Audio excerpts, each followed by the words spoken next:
बिस्मिल्लाहिर्रहमानिर्रहीम। अस्सलाम वालेकुम student, I am Wajid Ali combo, chemistry first year और चैप्टर 3। स्टूडेंट, इस लेक्चर में जो चीज़ हम पढ़ने के लिए जा रहे हैं that is derivation of gas laws from KMT of gases. हमने ना पीछे दो बातों का मैं तज़किरा करना चाहूँगा। हमने 5 गैस लॉज पढ़े, Boyle's law, Charles law, Avogadro, Dalton and Graham's law. फिर हमने ना लास्ट लेक्चर में हमने केएमटी की पोस्टुलेट्स पढ़ी और क्लासियस गैस इक्वेशन को पढ़ा। एक्चुअली जो क्लासियस गैस इक्वेशन है ना, this one is a mixture of, this one is an extraction of KMT of gases. KMT के तमाम पोस्टुलेट उसका एक्सट्रैक्शन ले लें तो आपके पास क्लासियस गैस इक्वेशन है। तो आइए हम ना क्लासियस गैस इक्वेशन की मदद से गैस लॉ उसको डिराइव करते हैं और इस तरह हम गैस लॉज को केएमटी ऑफ गैसेस के मुताबिक बनाते हैं। तो आइए आगाज करते हैं बॉयल्स लॉ से। स्टूडेंट, बॉयल्स लॉ की डेफिनेशन से पहले ना कुछ पुरानी बातें उनको मैं रिपीट करना चाहता हूं, क्योंकि अगर वो आएंगी तो फिर हम इनको डिराइव कर सकेंगे।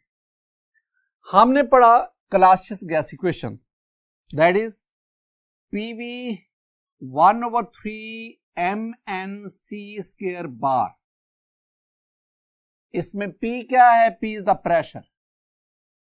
P here is the pressure of the gas. What is V? V is the volume of the gas. असल है ये बातें। M is the mass of one molecule. मैं पहले भी कह चुका हूं कि आपने वर्ड वन पे गौर करना है। स्मॉल m जो है ये एक मॉलिक्यूल का mess. And what is capital N? Capital N is the number of molecules.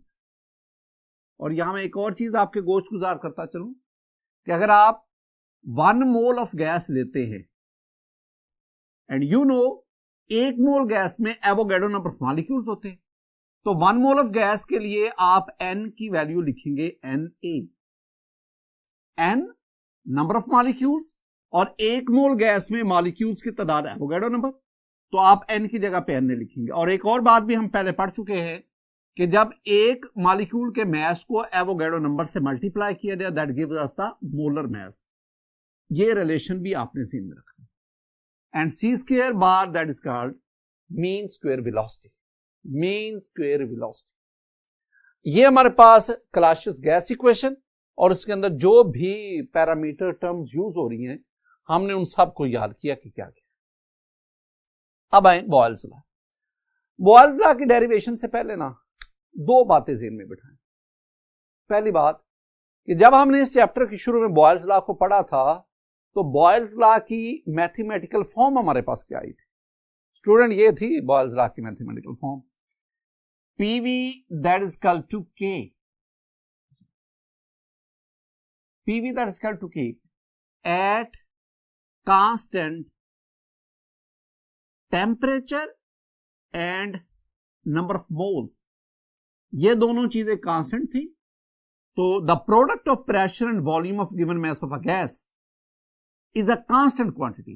दोनों का प्रोडक्ट यानी मल्टीप्लिकेशन जो आंसर हुआ तो ये हमने बॉयल्स लॉ को पढ़ा। एक तो ये बात आपके ज़हन में आनी चाहिए कि बॉयल्स लॉ है क्या। This one is the Boyle's law. दूसरी बात, जब हमने केएमटी की पोस्टुलेट्स पढ़ी थी तो जरा आखिरी पोस्टुलेट को याद करो, हमने क्या पढ़ा था?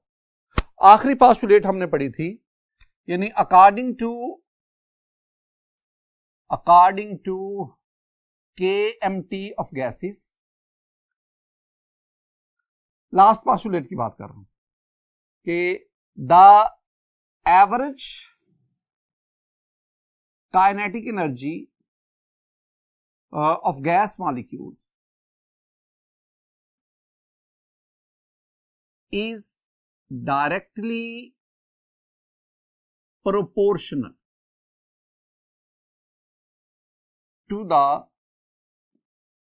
absolute temperature। यानी हम कह सकते हैं कि this one is kinetic energy, average ले लो A B, kinetic energy is directly proportional to absolute temperature. What is absolute temperature? वो टेम्परेचर जिसे हम केल्विन स्केल पे मेजर करते हैं, सेंटीग्रेड और फ़ारेनहाइट वाला नहीं, केल्विन स्केल के टेम्परेचर का। ये है केएमटी की लास्ट पास्टुलेट जो हमने पढ़ी। अब स्टूडेंट मैं ना काइनेटिक एनर्जी की बात करता हूं, जरा गौर से ये बात सुनना। काइनेटिक एनर्जी, पहले मैं मैक्रो मॉलिक्यूल्स की बात, मैक्रो पार्टिकल्स की बात करता हूं, मैक्रो सब्सटेंसेस जो लार्ज।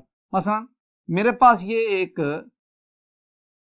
कार है, मैं आपसे कहता हूं आप मुझे ना इस मूविंग कार की वेलोसिटी काइनेटिक एनर्जी बताएं।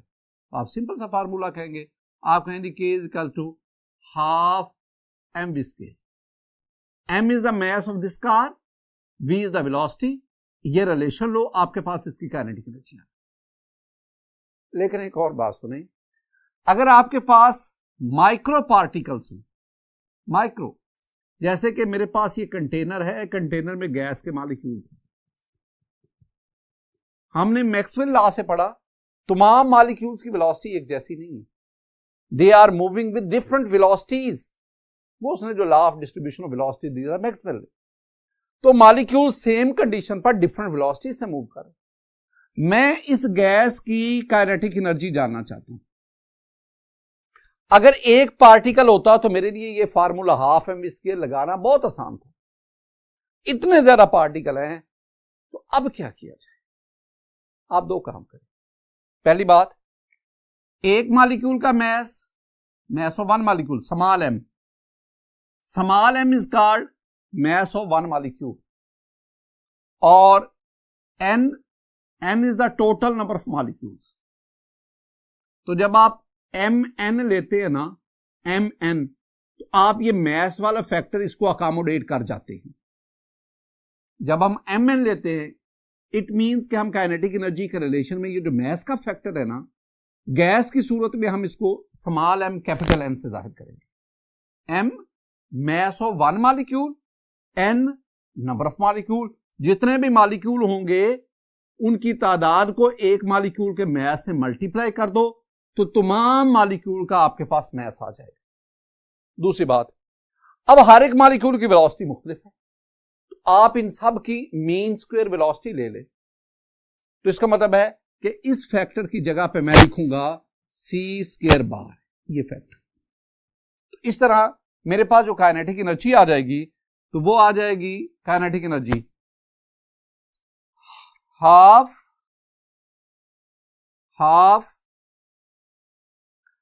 mn c square bar. ये हमारे पास जो फैक्ट, ये जो वैल्यू आई काइनेटिक एनर्जी, ये है for the gas having n number of molecules, उसकी kinetic energy directly proportional to T। अगर आप प्रोपोर्शनैलिटी वाला साइन खत्म करेंगे तो आपके पास यहां क्या आ जाएगा? ये आ गया half mn c square bar, that is equal to kT। Student, ये मेरे पास पहला रिलेशन आया, इसको आप 1 कह रहे। अब आए according to gas equation, according to gas equation जो ऊपर हमने पढ़ी, जिसके मुताबिक मैंने कहा वो आएगी तो डेरिवेशन होगी। PV that is equal to 1/3 mn c square bar. Student, ये हमारे पास रिलेशन आ गया, PV that is equal to 1/3। अब मैं काम करना चाहता हूं, मैं चाहता हूं ये जो राइट हैंड साइड है ना, ये वाली साइड, इस साइड ये ऐसी बन जाए। ये कैसे फिर बनेगी? मैं ट्रिक ये करता हूं कि PV that is equal to 1/3 mn c square bar, इसको मैं 2 से डिवाइड मल्टीप्लाई करता हूं, 2 से डिवाइड करता हूं। अब ये 2 इधर ले जाओ, 3 को इधर ले आओ, तो आपके पास ये बन जाएगा PV that is equal to 2/3, ये 2 इधर चला गया, 3 इधर आ गया, और 1/2 mn c square bar. Look at this student, ये वाला जो मैंने ब्रैकेट के अंदर वैल्यूज लिखी और ये वाली, ये बिल्कुल सेम है। तो अब आप क्या करेंगे, आप इक्वेशन 1 में इस ये वाली जो इक्वेशन 2 क्या लें, this one is relation to equation 2। अब आप इस इक्वेशन 2 में ये वाली जो है ना, इस वैल्यू की जगह पे आपके टी लिखेंगे, आपके पास ये बन जाएगा PV that is equal to 2/3। और अब इस सारे फैक्टर की जगह पे, इस सारे की जगह पे आप क्या पुट करेंगे, KT। दोबारा स्टूडेंट मैं आपको एक बात रिपीट करवाना चाह रहा हूं कि बॉयल्स लॉ है PV is equal to K, product of pressure and volume of given mass of a gas is a constant quantity at constant temperature. This one is the Boyle's law. अब इसमें आए student, इसमें 2 constant, 3 constant, K constant, और अगर आप temperature को भी constant रखें, क्योंकि हमने बॉयल्स लॉ में टेम्परेचर को कांस्टेंट रखते हैं, तो इसका मतलब है राइट हैंड साइड पे ये सारे का सारा फैक्टर जो है, ऑल दिस इज कांस्टेंट। तो इसकी जगह पे मैं 2/3 KT, इसकी जगह पे मैं K डैश ले लेता हूं, तो it will be PV that is equal to K dash. Student ये वाला जो है ना, this is called the Boyle's. तो कंक्लूजन में आप ये बात कर दो ना, ये कर दो, the product of pressure and volume of given mass of gas is a constant quantity at constant temperature. ये statement, product of pressure and volume of given mass of a gas is a constant quantity at constant temperature, and this one is the Boyle's. Student हमने ना Boyle's law को verify किया on the basis of के। अब हम आगे बढ़ते हैं चार्ल्स लॉ। चार्ल्स लॉ की वेरिफिकेशन ना, चार्ल्स लॉ की डेरिवेशन वो बॉयल्स लॉ से कुछ ज्यादा मुख्तलिफ नहीं है, बिल्कुल सेम। मैं इधर ना चेंज करता हूं, मैं ना बॉयल्स लॉ की जगह पे चार्ल्स लॉ लिख देता हूं। डिफरेंस देखना, ये आ गया जी Charles law, Charles law. Charles law में हम क्या पढ़ते हैं, चार्ल्स लॉ में हम पढ़ते हैं ये वाला नहीं रिलेशन, चार्ल्स लॉ में हम पढ़ते हैं V/T that is equal to K at constant pressure and number of moles. This one is the Charles law. Student same, ये सारी की सारी डिस्कशन वही है जो हमने बॉयल्स लॉ, यहां तक बिल्कुल सेम। यहां पे आ जाओ, जब हम यहां पे आए तो P इक्वल टू 2/3 ये फैक्टर आ गया, हमने इसकी जगह पे KT लिखा, जब KT लिखा तो मेरे पास ये आ गया। अब इसमें देखें,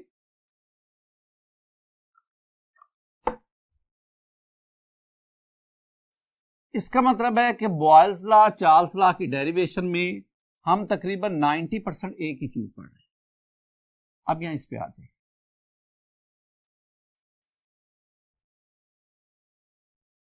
PV that is equal to 2/3 KT,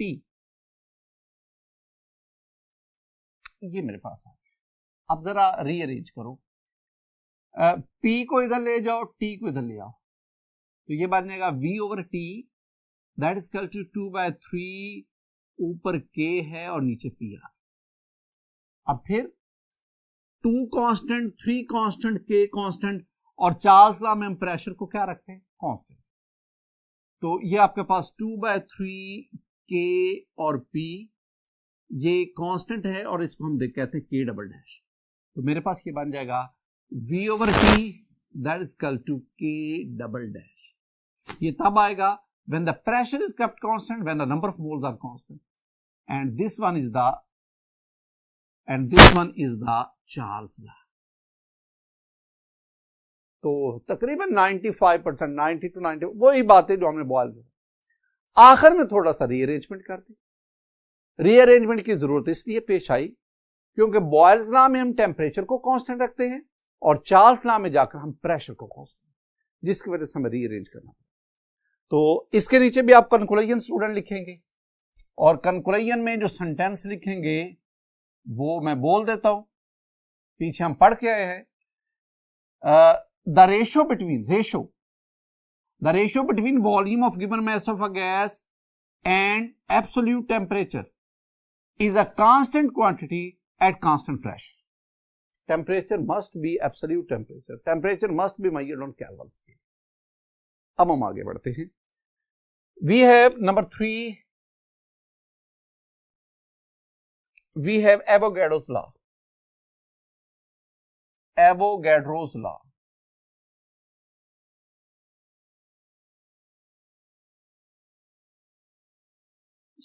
student जब तक आपको एवोगैड्रो लॉ इसका पता नहीं होगा ना कि ये लॉ है क्या, इसकी मैथमेटिकल फॉर्म क्या है, और ये लॉ बताता हमें क्या है, जब तक ये बातें नहीं पता होंगी ना तो हम इसको डिराइव ही नहीं कर सकते। जब तक मंजिल के तयन मंजिल का नहीं पता होगा तो हम उसका तयन नहीं कर सकते, हमें नहीं पता होगा कि कैसे हम अपनी मंजिल तक पहुंचे। तो एवोगैड्रो लॉ है क्या, मैं आपको जरा बातें समझाता हूं। मेरे पास ना ये दो कंटेनर्स हैं, दो कंटेनर्स,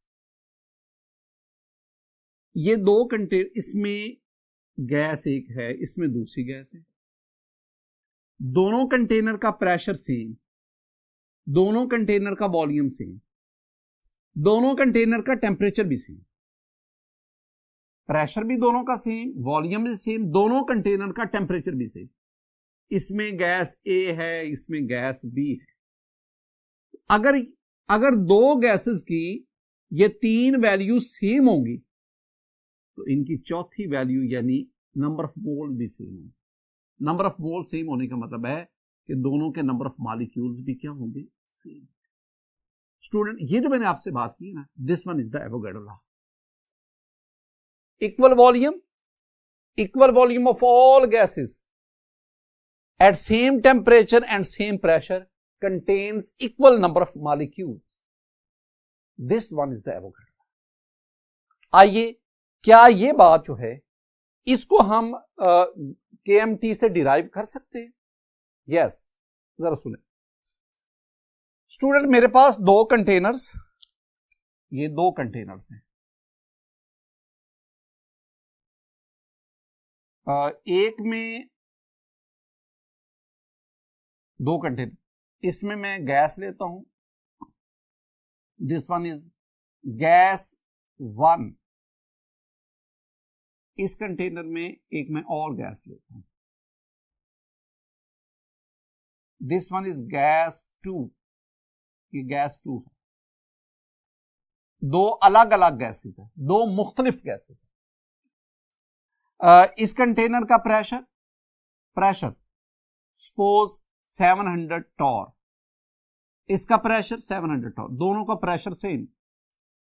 इसका वॉल्यूम 1.5 dm क्यूब, इसका वॉल्यूम 1.5 dm क्यूब, यानी दोनों कंटेनर में मौजूद गैसेस का प्रेशर भी सेम, वॉल्यूम भी सेम। और तीसरी बात, इस दोनों का टेम्परेचर भी सपोज 30 डिग्री सेंटीग्रेड, वो भी सेम। तो हमने दोनों गैसेस को सेम प्रेशर, सेम वॉल्यूम और सेम टेम्परेचर पर लिया। अच्छा, इस गैस के जो मॉलिक्यूल्स है ना, उनको हम मॉलिक्यूल्स की तादाद, उसे हम N1 कहते हैं, number of molecule of gas. इसके मॉलिक्यूल्स को, टोटल नंबर ऑफ मॉलिक्यूल्स को हम N2 कहते हैं। इसके एक मॉलिक्यूल के मास को हम स्मॉल m1 कहते हैं, इसके एक मॉलिक्यूल के मास को हम स्मॉल m2 कहते हैं।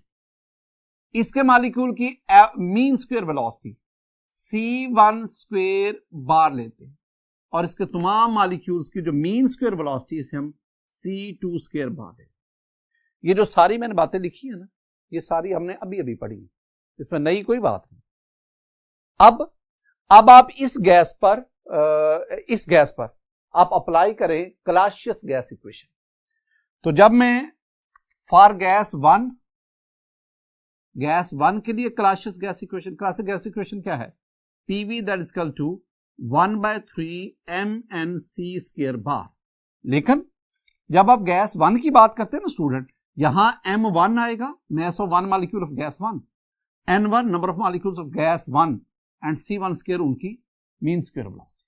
सिमिलरली अगर मैं फॉर गैस 2, मैं गैस 2 की बात करता हूं तो वही classic gas equation PV 1/3 MnC square bar. Student यहां आप M2 N2 C2 square bar, तो गैस 1 के लिए मैंने 1 1 लिखा, गैस 2 के लिए इन तीनों फैक्टर के नीचे मैंने 2 2 2 लिखा।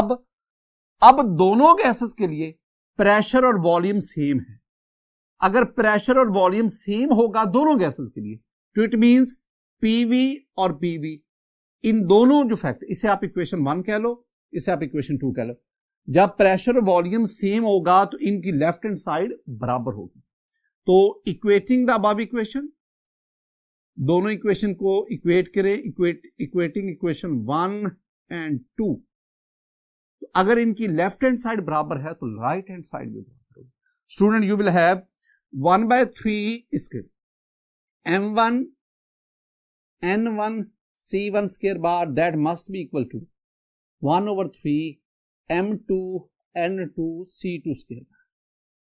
1/3 कैंसल आउट, आपके पास बन जाएगा M1 N1 C1 square bar that is equal to M2 N2 C2 square bar. ये एक है, इसे आप इक्वेशन नंबर 3 कहते हैं। This one is third equation. Student मैं यहां से यहां तक जब आया ना, एक बात ध्यान में रखनी, मैं यहां से इक्वेशन 3 तक जो मैंने डेरिवेशन की है इसमें मैंने प्रेशर और वॉल्यूम दोनों को सेम लिया। अब एक बारी रहती है, हमने टेम्परेचर को क्या बोला है, अगर इन दोनों गैसेस का प्रेशर वॉल्यूम और टेम्परेचर सेम होगा तो फिर इनके मॉलिक्यूल्स की तादाद भी सेम होगी। तो मैंने प्रेशर और वॉल्यूम को दोनों का सेम करके यहां तक आ गया। अब मैं किसको सेम करूंगा, टेम्परेचर। टेम्परेचर हमने पढ़ा है, एब्सोल्यूट टेम्परेचर। टेम्परेचर हमने पढ़ा है कि स्टूडेंट KMT में हमने पढ़ा है कि the average kinetic energy of gas molecule is directly proportional to temperature. अगर दोनों गैसेस का टेम्परेचर भी सेम होगा तो इट मींस कि गैसेस की एवरेज काइनेटिक एनर्जी भी क्या होगी, सेम होगी। Average kinetic energy of gas molecule, one molecule, वो भी सेम होगी। तो हम क्या कहेंगे कि the average kinetic energy of one molecule of both gases will be same at same temperature। अगर टेम्परेचर सेम होगा तो दोनों गैसेस के मॉलिक्यूल की एवरेज काइनेटिक एनर्जी भी सेम होगी। क्या मतलब ये हुआ कि अगर आप गैस 1 की बात करेंगे तो हाफ MN, अगर आप एक मॉलिक्यूल की बात कर रहे हैं तो हाफ MC स्क्वायर बार M1 C1 स्क्वायर बार और हाफ M2 C2 स्क्वायर बार। मैंने एक मॉलिक्यूल की बात की कि अगर दोनों गैसेस की टेम्परेचर सेम होगा तो पर मॉलिक्यूल, एक मॉलिक्यूल, उसकी एवरेज काइनेटिक एनर्जी भी सेम होगी। यानी जितनी इसके एक मॉलिक्यूल की काइनेटिक एनर्जी है उतनी इस गैस के एक मॉलिक्यूल की काइनेटिक एनर्जी। एक मॉलिक्यूल, अब दोनों को इक्वेट बराबर है तो अगर 1/2 कैंसिल हो गया, ये आपके पास आ गया M1 C1 square bar M2 C2 square bar. Student this one is our relation number 4। अब आप क्या करेंगे, आप डिवाइड करेंगे, डिवाइड इक्वेशन 3/4। इक्वेशन 3 क्या थी हमारे पास, ये है M1 N1 C1 square bar that is equal to M2 N2 C2 square bar. तो ये हमारे पास, और इसको डिवाइड करेंगे आप किस पे, इस पे M1 C1 square bar that is equal to, और इसके नीचे M2 C2 स्क्वायर बार। तो ये ऊपर वाली इक्वेशन नंबर 3 दिस वन, और नीचे आपने डिवाइड किया इक्वेशन नंबर 4। अब जब आपने ये किया तो m1 से m1 कैंसल, c1 स्क्वायर बार c1 स्क्वायर बार, m2 से c2, इधर क्या बचा, इधर बचा n1, इधर क्या बचा, इधर बचा n2। n1 क्या है, number of molecules of gas 1, और n2 क्या है, number of molecules of gas 2। n1 number of molecule of gas 1, n2 number of molecule of gas 2। अगर आप दोनों गैसेस का प्रेशर, वॉल्यूम और टेम्परेचर सेम रखेंगे तो दोनों गैसेस के मॉलिक्यूल्स की तादाद भी क्या होगी, सेम। इसका भी स्टूडेंट आप एंड पे कंक्लूजन लिख सकते हैं। और कंक्लूजन में आप क्या लिखेंगे, कंक्लूजन में आप यही लिखेंगे ना कि at constant at same temperature and pressure and volume the number of molecule of gases are equal. आगे हम बढ़ते हैं और हमारे पास एक और गैस लॉ है नंबर 4 पे, that is Graham's law. Graham's law मैं फिर कहूंगा कि पहले आपको पता होना चाहिए ग्राहम लॉ है क्या। जब पता होगा ना तो फिर उसको डिराइव करना, हमारे टारगेट तक पहुंचना आसान होगा। एक दो बातें जो इसमें हमें काम आएंगी, जरा उसको मैं साथ आपको समझाता है। एक तो आपको ग्राहम लॉ का पता होना चाहिए कि रेट ऑफ डिफ्यूजन और fusion of a gases is inversely proportional to the square root of their density. एक ये बात आपको पता होनी चाहिए, ये ग्राहम लॉ है। दूसरा मैं बार बार आपसे कह रहा हूं कि अगर आपके पास 1 मोल ऑफ गैस है, 1 मोल ऑफ गैस, तो उसमें मॉलिक्यूल्स की तादाद होगी एवोगैड्रो नंबर, और अगर आप एवोगैड्रो नंबर को मास ऑफ 1 मॉलिक्यूल से मल्टीप्लाई करेंगे तो you will get the molar mass. ये और एक तो आपको रिलेशन याद गया ना कि मास ओवर वॉल्यूम दैट इज का इक्वल टू डेंसिटी। ये तीन बातें ये आपके जहन में रहनी चाहिए। अब आए according to Clausius gas equation, general gas equation नहीं, Clausius gas equation, PV that is equal to 1/3 MnC square bar. अब अगर मैं कहूं कि for 1 mole of a gas, student जब हम 1 मोल की बात करते हैं ना तो हम नंबर ऑफ मॉलिक्यूल्स लेंगे Na, तो यहां पे N की जगह पे मैं Na पुट करूंगा, ये बन गया PV that is equal to 1/3 MnAC square bar.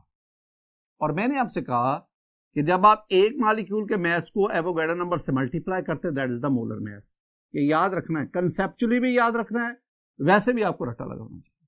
तो मैं अब इसकी जगह पे लिखूंगा कैपिटल, तो that is PV that is equal to 1/3 MC square bar. मैं C स्क्वायर को एक साइड पे लेता हूं तो ये मेरे पास आ गया C square bar that is equal to, ये 3 ऊपर चला गया 3PV और M जो है वो डिनोमिनेटर में M आ गया। अगर स्टूडेंट मैं इसका स्क्वायर रूट लेता हूं, अंडर रूट, तो मुझे इसका भी अंडर रूट लेना पड़ेगा। अब now this is very important point, ये जो है ना C स्क्वायर बार जिसे हम रूट मीन स्क्वायर वेलोसिटी कहते हैं, this is called root mean square, और C स्टैंड फॉर वेलोसिटी। तो root mean square velocity is directly proportional to rate of diffusion. तो जितनी root mean square velocity of gas molecule ज्यादा होगी उतना वो तेजी से डिफ्यूज कर रहा हो। तो मैं क्या करूंगा, मैं इस पूरे फैक्टर की जगह पे लिखूंगा रेट ऑफ डिफ्यूजन। तो मेरे पास ये बन गया rate of diffusion that is equal to under root 3P, अब V को नीचे ले लो, M ओवर V। जब मास ओवर वॉल्यूम लिया जाए तो दैट इज डेंसिटी, तो मैं इस पूरे फैक्टर की जगह पे क्या लिखूंगा, डेंसिटी। तो मेरे पास आ गया rate of diffusion that is equal to 3P over D। Student अगर मैं प्रेशर को कांस्टेंट करूं, आपको पता है ग्राहम लॉ में टेम्परेचर और प्रेशर दोनों कांस्टेंट होते हैं।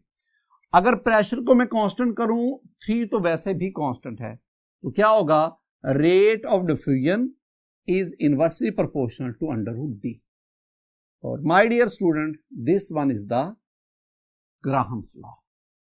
तो ग्राहम लॉ को आप इस तरह से डिराइव कर सकते हैं from gas equation, and this gas equation is an extraction of KMT of gas. Student, आज के इस लेक्चर में ज्यादातर हमारा जो न्यूमेरिकल टाइप वर्क था, कैलकुलेशन थी, और एग्जाम में अक्सर हमने देखा है कि इन 4 गैस लॉज डेरिवेशन में से कोई 1 या 2 पूछे जाते।